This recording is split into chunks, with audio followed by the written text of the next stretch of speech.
हाय दोस्तों, नमस्कार। आपका स्वागत है हमारे YouTube channel GK and GS bye Sumit sir में।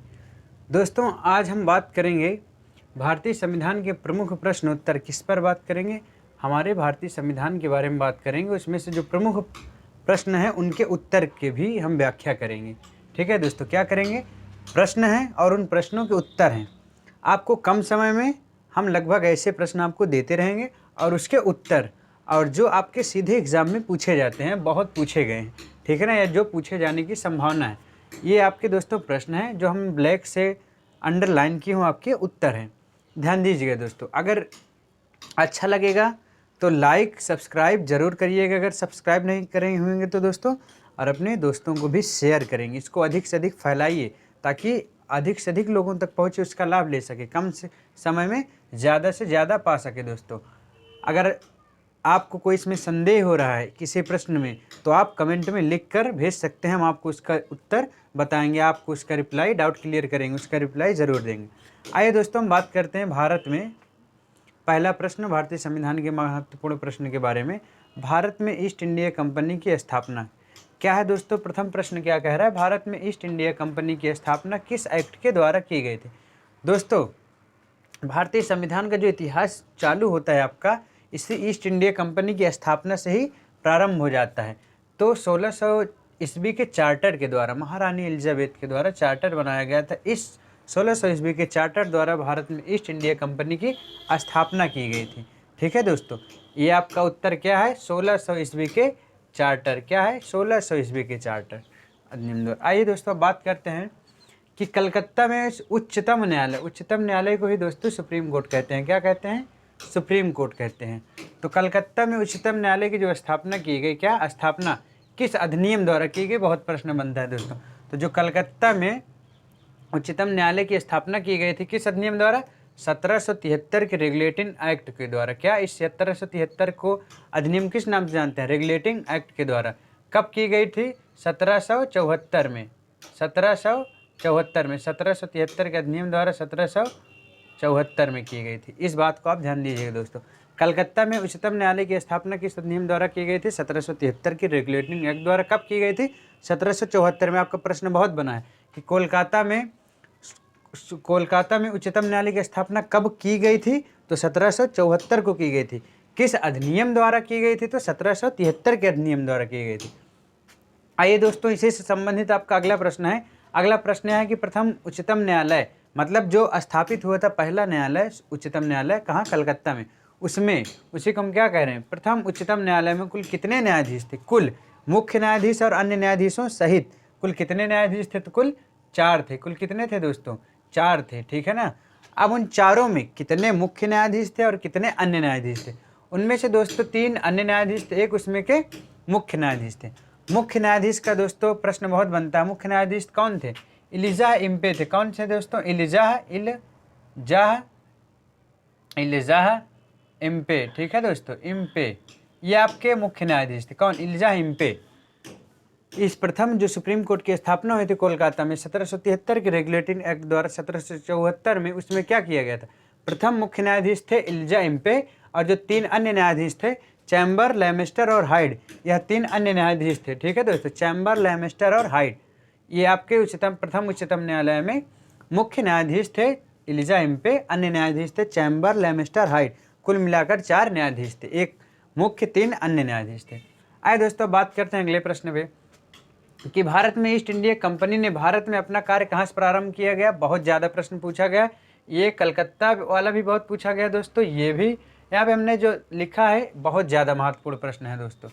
आइए हम अगले प्रश्न पे बात कर रहे थे। ईस्ट इंडिया कंपनी ने भारत में अपना कार्य कहाँ से प्रारंभ किया दोस्तों? कहाँ से प्रारंभ किया? ईस्ट इंडिया कंपनी ने भारत में अपना कार्य कहाँ से प्रारंभ किए? तो कहाँ से? सूरत से। आपको पता है सूरत कहाँ का शहर है? सूरत गुजरात का एक ज़िला है।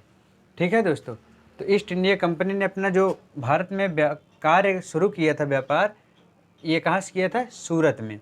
इस बात को आप ध्यान दीजिएगा। और ईस्ट इंडिया कंपनी की स्थापना 1600 ईस्वी के चार्टर के द्वारा भारत में की गई थी। आइए दोस्तों, बात करते हैं अगले प्रश्न में। बंगाल का प्रथम governor general, very very important प्रश्न है सब। ये भी बहुत इंपॉर्टेंट प्रश्न है, ये भी बहुत इंपॉर्टेंट प्रश्न है। ठीक है दोस्तों, तो बंगाल के प्रथम गवर्नर जनरल इतनी बार पूछा गया है दोस्तों कि जिसकी कोई लिमिट नहीं। आप लोग भी बहुत कंफ्यूज होते होंगे कि बंगाल का प्रथम गवर्नर जनरल कौन है, भारत का प्रथम गवर्नर जनरल कौन है, भारत का प्रथम वायसराय कौन है, भारत का अंतिम गवर्नर जनरल कौन है, या अंतिम वायसराय कौन है, या भारत का पहला एवं अंतिम भारतीय गवर्नर जनरल। इन सब पे दोस्तों हम चर्चा करेंगे आपको अगले वीडियो में। तो आइए हम बात कर ले रहे हैं बंगाल का प्रथम गवर्नर जनरल कौन था दोस्तों। बंगाल का प्रथम गवर्नर जनरल वारेन हेस्टिंग्स था। जो दोस्तों लॉर्ड क्लाइव था वह क्या था, केवल गवर्नर था। क्या था वो, गवर्नर था, ठीक है ना दोस्तों, बंगाल गवर्नर। पर वारेन हेस्टिंग्स क्या बनाया गया पहली बार 1773 में। कब बनाया गया था इसको, 1773 ईस्वी में, ठीक है दोस्तों। 1773 ईस्वी में वारेन हेस्टिंग्स को बंगाल का प्रथम गवर्नर जनरल बनाया गया था 1773 के रेगुलेटिंग एक्ट द्वारा, ठीक है दोस्तों। तो वारेन हेस्टिंग्स ये है। आइए बात करते हैं भारत का प्रथम गवर्नर जनरल ऑफ इंडिया कौन था। मतलब वास्तविक रूप से गवर्नर जनरल ऑफ इंडिया इसलिए कहते हैं दोस्तों क्योंकि वारेन हेस्टिंग्स को पहली बार क्या, केवल बंगाल का गवर्नर जनरल बनाया गया था। क्या बनाया गया था, केवल बंगाल का गवर्नर जनरल बनाया गया था। जबकि अब यहाँ प्रश्न आपका बना है कि भारत का प्रथम गवर्नर जनरल ऑफ इंडिया। आप जानते हैं इंडिया नाम का चीज़ पहले हुआ नहीं करता था, भारत देश नाम का चीज़, क्योंकि 1947 में जब हमारा संविधान बनना प्रारंभ होता है तो उस समय रियासतों क्या किया जाता है, विलय किया जाता है। तो सरदार वल्लभ भाई पटेल ने, आपको पता है, लगभग 552 देशी रियासतों का एकीकरण किए थे। तब जाके पूरा अखंड भारत का निर्माण हुआ, एक भारत बना, ठीक है ना, भारत नाम की चीज़ बनी, तब भारत देश आया। पर उस समय क्या था, गवर्नर जनरल ऑफ इंडिया क्या था, William Bentinck, Lord William Bentinck. ये क्या थे, भारत के पहले गवर्नर जनरल वास्तविक रूप से, लॉर्ड विलियम बेंटिक। भारत का प्रथम governor general of India Lord William Bentinck थे दोस्तों, इस बात को आप ध्यान दीजिएगा, ठीक है। तो आइए, ये विलियम बेंटिक 1828 में होते हैं। कब होते हैं, 1828 से 35 तक, 1828 से 35 तक लॉर्ड विलियम बेंटिक होते हैं। वारेन हेस्टिंग्स 1773 से 1785 तक होता है। आइए बात करते हैं अगले प्रश्न पे दोस्तों। अगला प्रश्न यह है आपका, इसको गवर्नर जनरल ऑफ इंडिया क्यों कहा गया पता है दोस्तों, क्योंकि आप इसके अधीन, लॉर्ड विलियम बेंटिक के अधीन बंगाल प्रेसिडेंसी हुआ ही करती थी, जहां का गवर्नर जनरल वारेन हेस्टिंग्स को बनाया गया था। बंगाल के ही अधीन मुंबई और मद्रास प्रेसिडेंसी को क्या किया गया था, उसके अधीन कर दिया गया था। और जब अधीन कर दिया गया था तो गवर्नर जनरल का पद यहीं पे ना होते हुए विस्तृत हो गया, उसका अधिकार क्षेत्र क्या होगा, फैल गया, मुंबई और मद्रास तक फैल गया। और उस समय भारत में ही प्रेसिडेंसियाँ हुआ करती थी। तो इन तीनों प्रेसिडेंसियों को अधीन कर दिया गया बंगाल के अधीन। तो उस समय लॉर्ड विलियम कब किया गया, लॉर्ड विलियम बेंटिक के समय, इसलिए लॉर्ड विलियम बेंटिक को गवर्नर जनरल ऑफ इंडिया कहा जाता है, ठीक है दोस्तों। आइए बात करते हैं सर्वप्रथम किस गवर्नर जनरल को किस अधिनियम द्वारा, किस गवर्नर जनरल को और किस अधिनियम द्वारा गवर्नर जनरल तथा सेनापति, क्या दोस्तों, गवर्नर जनरल तथा सेनापति की दोनों की शक्तियाँ दी गई। मतलब गवर्नर जनरल तथा सेनापति भी था, उसकी भी शक्तियाँ किसको दी गई और किस अधिनियम द्वारा दोस्तों। तो आइए बात करते हैं हम किस गवर्नर जनरल को किस अधिनियम द्वारा शक्तियाँ दी गई, 1786 के रेगुलेटिंग एक्ट द्वारा। क्या दोस्तों, 1786 के अधिनियम द्वारा। अगर आपका प्रश्न आता है कि सर्वप्रथम किस गवर्नर जनरल को और किस अधिनियम द्वारा तथा सेनापति की शक्तियाँ दी गई, तो शक्तियाँ 1786 के अधिनियम द्वारा दी गई। किसको दी गई, लॉर्ड कॉर्नवालिस को दी गई। लॉर्ड कॉर्नवालिस का मकबरा कहाँ है दोस्तों, गाजीपुर में। इसका प्रश्न आपका बहुत पूछा जाता है, लॉर्ड कॉर्नवालिस का मकबरा कहाँ है, गाजीपुर में है। और लॉर्ड कॉर्नवालिस को ही अस्थायी बंदोबस्त का जनक भी कहा जाता है। क्या कहा जाता है दोस्तों, अस्थायी बंदोबस्त का जनक भी कहा जाता है, बंदोबस्त का जनक भी कहा जाता है, ठीक है दोस्तों। लॉर्ड कॉर्नवालिस को, जिसका मकबरा कहाँ है, गाजीपुर, वाराणसी की बहन गाजीपुर को कहते हैं, उत्तर प्रदेश में है, लॉर्ड कॉर्नवालिस, ठीक है दोस्तों।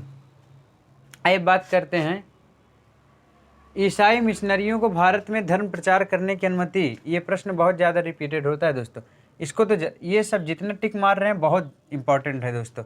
अस्थायी बंदोबस्त का जनक बहुत पूछा जाता है। ईसाई मिशनरियों को भारत में धर्म प्रचार करने की अनुमति किस अधिनियम द्वारा दी गई दोस्तों। अगला प्रश्न आपका क्या है, अगला प्रश्न है आपको, ये भारत का गवर्नर जनरल ऑफ इंडिया पढ़ लीजिएगा।